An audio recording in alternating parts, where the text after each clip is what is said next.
जैसलमेर से खबर है, जहां भारत पाक अंतर्राष्ट्रीय सीमा से सटे क्षेत्रों में राष्ट्रीय सुरक्षा को और मजबूत बनाने के लिए अवैध निर्माणों और अतिक्रमणों के खिलाफ व्यापक कार्रवाई की तैयारी शुरू हो गई है। केंद्र सरकार के निर्देशों के बाद सीमावर्ती जिलों में प्रशासन और सुरक्षा एजेंसियां सक्रिय हो गई हैं। हाल ही में केंद्रीय गृह मंत्री अमित शाह की अध्यक्षता में हुई समीक्षा बैठक के बाद सीमा से 0 से 15 किलोमीटर के दायरे में स्थित सभी निर्माणों और अतिक्रमणों का विस्तृत सर्वे कराने का निर्णय लिया गया है। जैसलमेर जिला कलेक्टर अनुपमा जोरवाल ने बताया कि ये सर्वे जिला प्रशासन, बीएसएफ, आईबी, सेना, स्थानीय निकायों के संयुक्त सहयोग से किया जाएगा। सर्वे के दौरान वैध और अवैध निर्माणों की पहचान कर उनका रिकॉर्ड तैयार किया जाएगा। संदिग्ध या नियमों के विपरीत पाए जाने वाले निर्माणों की रिपोर्ट उच्च स्तर पर भेजी जाएगी। प्रशासन ने सीमावर्ती ग्रामीणों से भी सतर्क रहने और संदिग्ध गतिविधियों की सूचना देने की अपील की है। जी हाँ, बिल्कुल। ये पिछले सप्ताह जो गृह मंत्री महोदय ने और सीएम महोदय ने जो बैठक ली थी, उसमें पांचों जिले जो हैं सीमावर्ती जिले, उनके कलेक्टर एसपीज के साथ बैठक थी, जिसमें बहुत क्लियर कट ये निर्देश दिए कि 0 से 15 किलोमीटर के दरमियान किसी भी तरीके का इंक्रोचमेंट है किसी भी समुदाय या किसी भी व्यक्ति के द्वारा, तो एक सबसे पहले तो उसका हमें पूरा सर्वे हमारे पास होना चाहिए।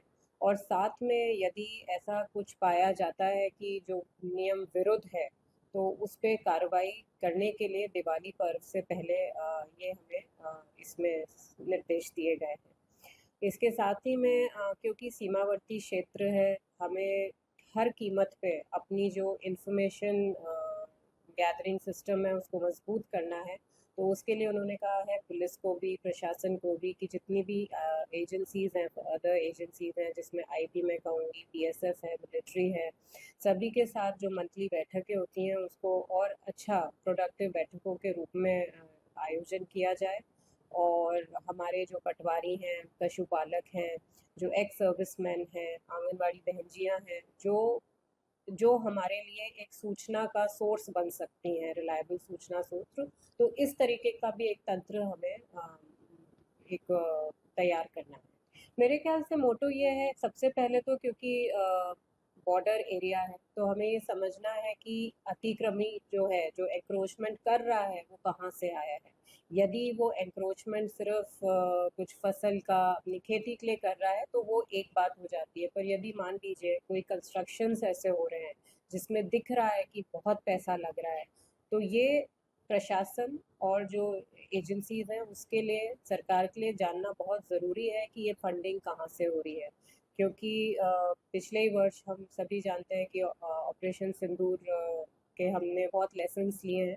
तो उसी को ध्यान में रखते हुए मुझे लगता है कि यदि हमारे पास आज एक ऐसा सर्वे हो जिसमें आज मुझे पता हो कि जो 41 मेरे सीमावर्ती गांव हैं जो 0 से 15 किलोमीटर में आ रहे हैं, उसका क्या मोटा मोटा नक्शा है, कितनी ज़मीन है, कौन से समुदाय के लोग बैठे हुए हैं, क्या कंस्ट्रक्शन है, कौन सा वैध कंस्ट्रक्शन है, कौन सा अवैध कंस्ट्रक्शन है, और वहाँ पर किस तरीके का मूवमेंट हो रहा है। यदि किसी बाहर से कोई व्यक्ति विशेष आ रहा है, बार बार उसके चक्कर लग रहे हैं, तो वो क्यों है, क्या इन्वेस्टमेंट क्या हो रहा है। तो इस तरीके की मुझे लगता है एक प्रशासनिक अधिकारी और पुलिस अधिकारियों के पास एक जानकारी इस तरीके की होनी चाहिए। निर्देश क्लियर हैं कि एंक्रोचमेंट हटने की कार्रवाई करनी है, और उससे पहले एक सर्वे सर्वे का कहा गया है। तो सर्वे के लिए सभी राजस्व अधिकारियों को हमने यहाँ से पाबंद कर दिया गया है कि सबसे पहले सर्वे है, सर्वे स्टेट के साथ शेयर किया जाएगा, और जैसे स्टेट से निर्देश मिलेंगे उस पर कार्रवाई की